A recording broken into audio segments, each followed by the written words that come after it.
Dad, muntik na magkarambulan sa Manila City Council.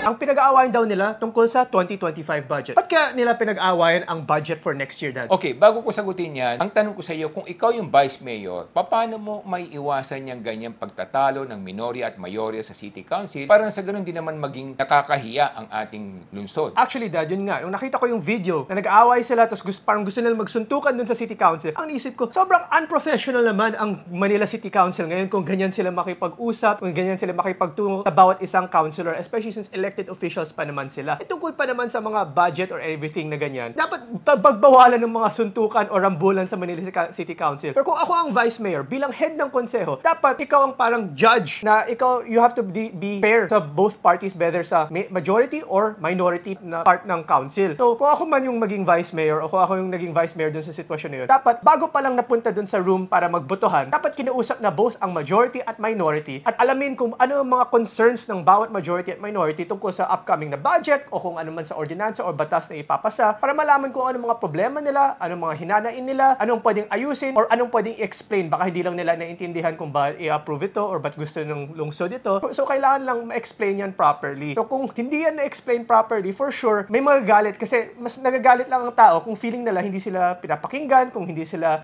nanonotice or yung mga concerns nila hindi sinasagot. So, I think yun yung failing ngayon ng City Council at ng Manila City Hall is hindi nga nasasagot ang mga concerns ng either minority or majority, kaya nagkakaroon ng rambulan kasi nagagalit sila. Syempre, sino pa ang hindi magagalit kung feeling mo hindi ka pinapakinggan, especially since elected official ka naman and you represent the people rin. So, kailangan malaman mo at yung mga kailangan mo i-push for the betterment of the city and for the betterment of the mga citizens, yun yung kailangan mo ipaglaban rin. Yun nga lang, wag naman sa suntukan o wag naman sa angasan, especially sa City Council. Pero yun nga, Dad, ba't nga pinag-aawayan ang budget for next year? Okay, kasi kadalasan ganito yan, lalo na kasi pag election year yung susunod na taon, tapos merong majority at minority block, kadalasan yan kasi may punot dulo yan, no? Merong dahilan yan bakit nila pinag-aawayan. Kasi nga kung merong kandidato yung minority na lalaban sa punong lungsod, siyempre, ang gustong gawin naman ng nakaupo, kung sino man yung nakaupo ngayon, siyempre, kinakailangan, hindi niya sigurado kung mauubos niya yung budget, kung siya pa rin mananalo, kaya ginagawa nila pina-front end nila yung lahat ng budget, no? From let's say January to June. Kasi nga, pagkatapos July 1 na uupo, siyempre, pag may uupo ng July 1 at wala nang masyadong budget, yun ang problema. Kaya siguro itong minority, nakita nila na maaring ganon. Hindi natin sinasabing ganon yung nangyari, no? Pero kadalasan sa iba't ibang mga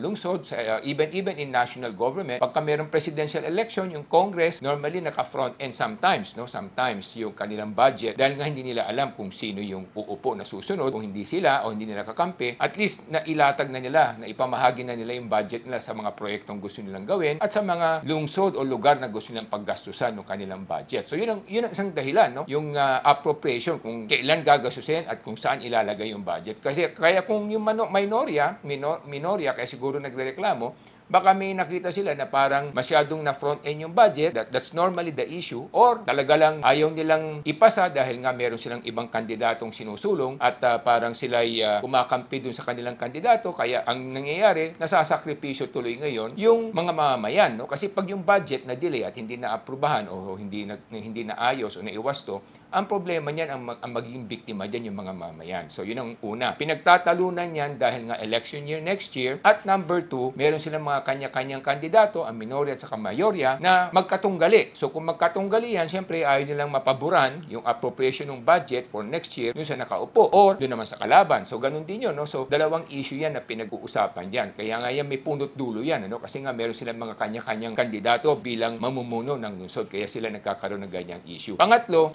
ang usapan kasi dito, siyempre, dahil kung yung Vice Mayor, halimbawa, yung Vice Mayor ay nasa mayorya, siyempre, ang pabor yan sa mayorya. Ganun din yun, no? Kadalasan, kahit nasa national government, yung sinasabi na nire-railroad yung budget, no? So, dahil majority sila, they can get it approved and at the same time, they can get it passed immediately, no? Kahit na wala masyadong review, na pabor dun sa mga nakaupo. So, normally, nangyayari talaga yan. Pero, again, as I've said, no? Yan yung dahilan bakit kadalasan pinag-aawayan yung mga ganyan.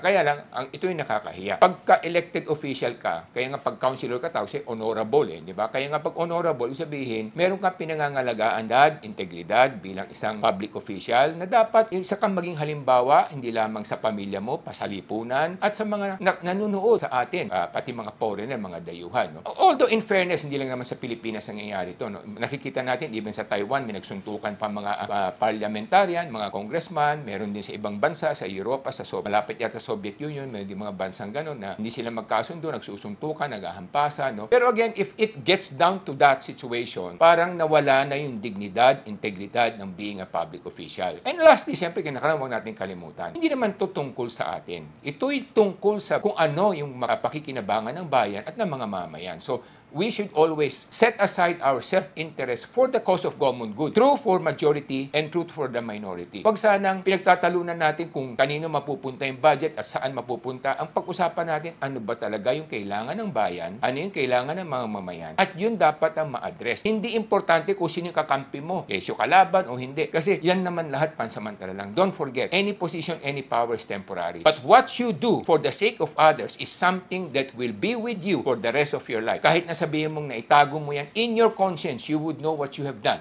for the sake of your country and for the sake of your fellow men. So please take note of that if you're an elected official. Tama yan, Dad. Especially sa mga elected official, whether councilor man yan, vice mayor or mayor, kung ang pinag-aawayan nila ay tungkol dahil may mas pabor silang kandidato at hindi dahil sa mas pabor sila sa bayan o sa tao na dapat nilang i-represent, mali yan. Hindi yan karapat-dapat sa isang elected official. Especially kung ikaw ay maging vice mayor, kung ako man maging vice mayor, dapat maging fair sa both majority and minority. Dapat wag i-railroad ang mga projects para lang sa isang side. Dapat makinig sa both parties kasi especially, dapat lahat ng parties are fighting for the Filipino people. They're fighting para sa lungsod ng Maynila. In this case, dito sa Manila City. Nakita ko nga na nakakahiya nga ito. Kaya ang nasasabi ko, Dad, is kulang nga sa disiplina ang gobyerno ng Maynila. Ang kailangan ng Maynila, isang disiplinadong gobyerno para yumaman ang Manilenyo. Again, to the minority also, no? Because we've addressed the majority and the one sitting. No? Yung sa minority naman, kung nakita nyo naman maayos yung budget, at alam niyo makakatulong sa bayan. Huwag niyo naman harangin, huwag niyo naman pahirapan just because